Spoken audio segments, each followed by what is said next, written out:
Living in a sequence, trying not to see it. Need some bliss in the turbulence. I'm praying on the weekdays, drowning in the weekends. Kamusta everyone? Episode 14 na tayo, and for this vlog, puntahan natin ang itinuturing na gateway in and out of New Zealand, the city of Auckland, as we surprise a birthday girl in Albany. We have part 1 and part 2 for this vlog, kaya umpisahan na natin ang part 1 for today's video. I am your Nomadic Juan, and this is part 1 of our Auckland trip and episode 14 of Bae'yahe with me in New Zealand. Nomadic.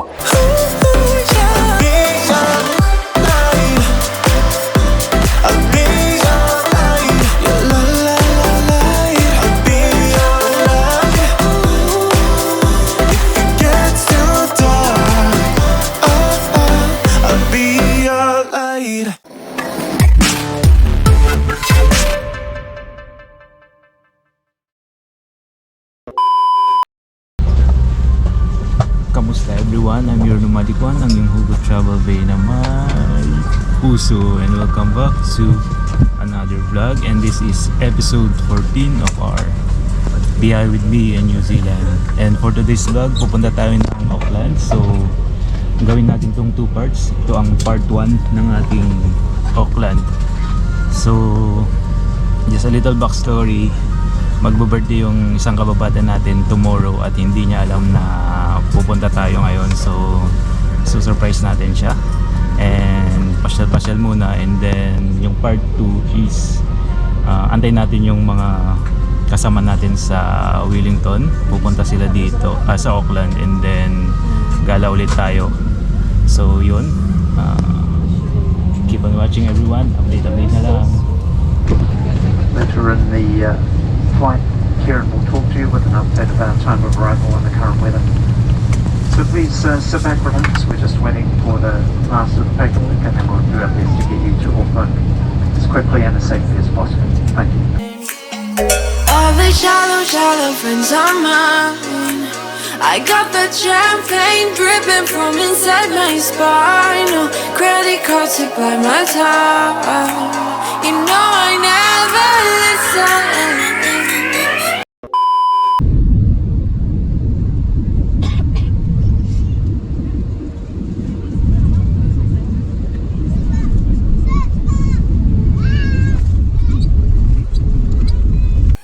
Auckland is a multicultural urban oasis of food, music, arts, and culture.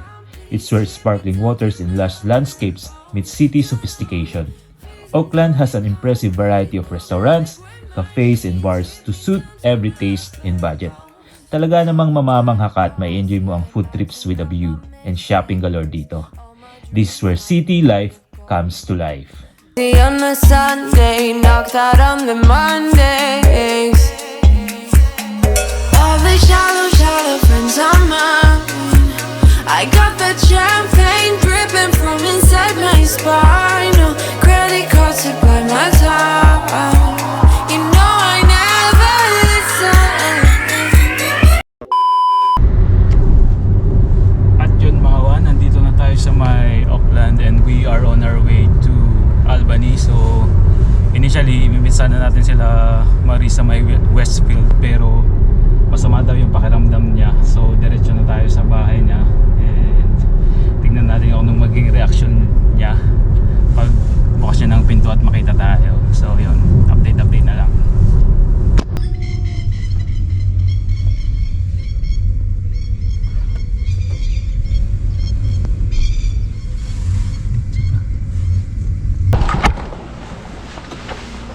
Huwag niyo muna ilabas yung mga gamit niyo.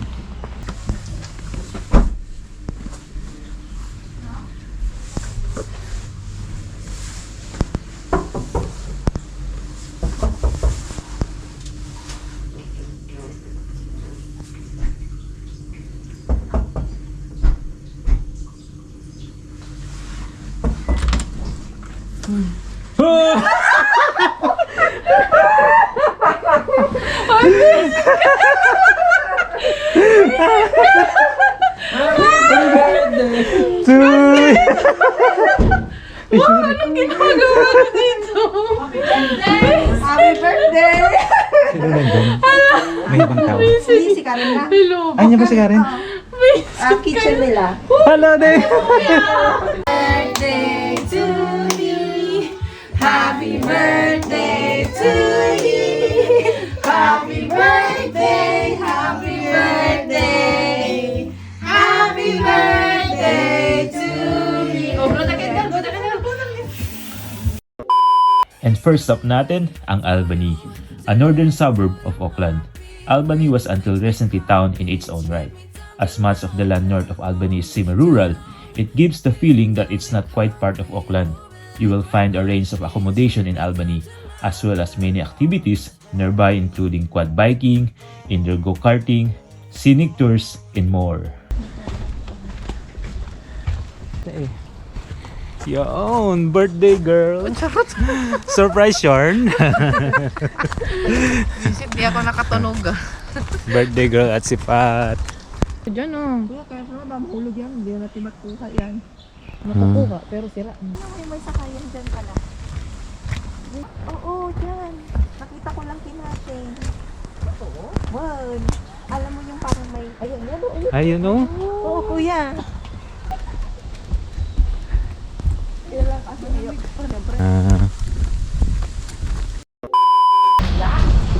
Yun! So it's day 2 of our Auckland experience and papunta tayo ng CBD ngayon. And katapos lang namin mag-park, actually nahirapan kaming humanap ng parking. So yun, kita-kits sa CBD.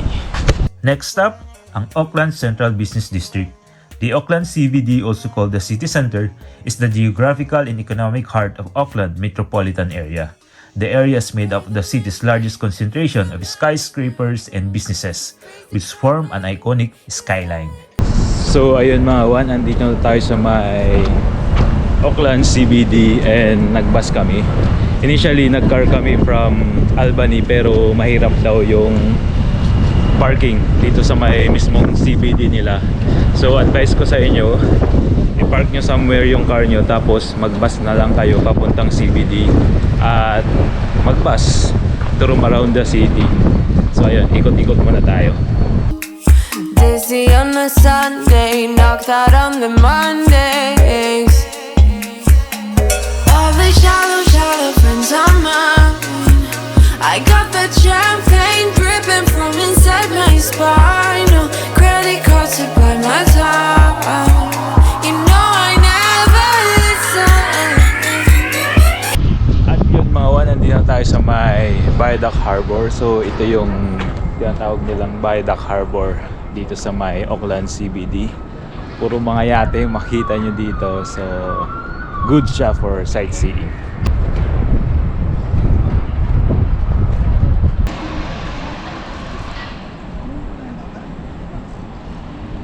It's not too late for you to let it go to my beat. Rhythm makes me complete. Strip me down to my backbone. Speaking of skyscrapers, the Auckland Sky Tower is located here. A truly captivating experience awaits visitors to Auckland Sky Tower. At 328 meters, it is the tallest man-made structure in New Zealand and offers breathtaking views for up to 80 kilometers in every direction.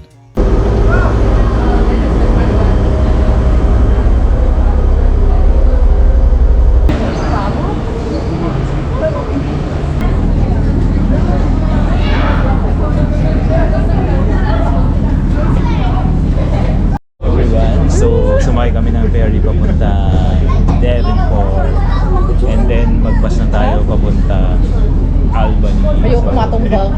Para matry natin yung ferry nila dito sa Auckland. So birthday girl. Si Bata.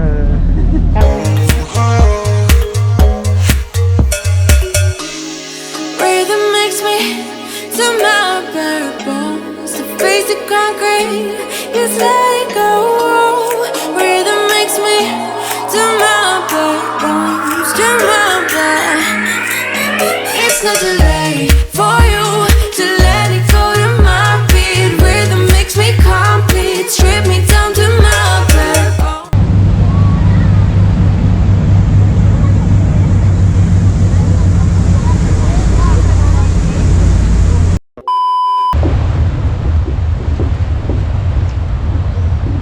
At yun everyone, andito na tayo sa may Devonport from CBD.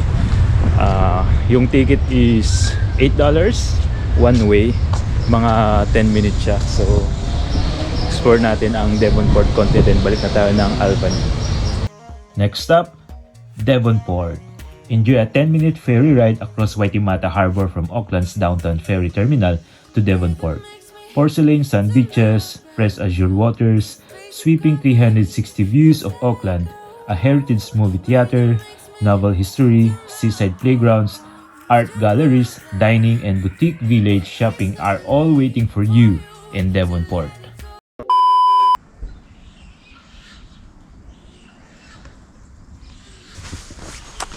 Good morning mga Juan. It's day 3 na tayo dito sa may Albany, and later pupunta tayo ng Browns Bay, and then doon na natin tatapusin yung part 1 ng ating Bae'yahe with me and New Zealand Auckland edition. So ayun, breakfast muna tayo, kape-kape muna, and then punta tayo ng Browns Bay. It's like a rhythm makes me do my bones, do my blood. It's not too late for you to let it go to my beat. Rhythm makes me complete, strip me down to my bare bones. Too long, phasing down the concrete, moving like we're machines. Strip me down to my bare bones.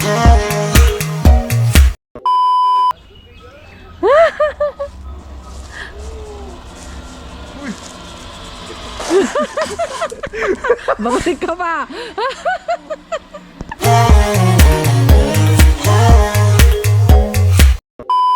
And last stop, it's Browns Bay everyone.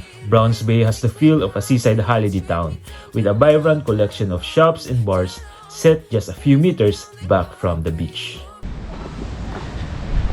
At yun everyone, andito na tayo sa may Browns Bay. Malapit lang siya sa accommodation natin sa may Albany, mga 12 minutes siguro. Yun, ganda din nung tanawin dito. I wanted to echo the words from Word Locker on TikTok and pa-assign it to everyone who needs to hear this. Sabi niya, sometimes the darkest times can bring us to the brightest places. I've learned that the most toxic people can also teach us the most important lessons, that our most painful struggles can grant us the most necessary growth, and that the most heartbreaking losses of friendship and love can make room for the most wonderful people. I've learned that what seems like the end of the road is actually just the discovery that we're meant to travel down a different path. I've learned that no matter how powerless we feel or how horrible things seems, we can't give up. We have to keep going, even when it's scary, even when all of our strengths seem gone. We have to keep picking ourselves back up and move forward, because whatever we're battling in the moment, it will pass, and we will make it through. We've made it this far. We can make it through whatever comes next. Maikli lang buhay, piliin mong maging masaya, and let your light shine so bright that others can find their way out of the darkness. And yun, that's our Bae'yahe with me in New Zealand episode 14 and Auckland edition. So ayun, recap lang natin yung napuntahan natin. So first day, diretso agad tayo ng Albany from airport kasi doon yung accommodation natin.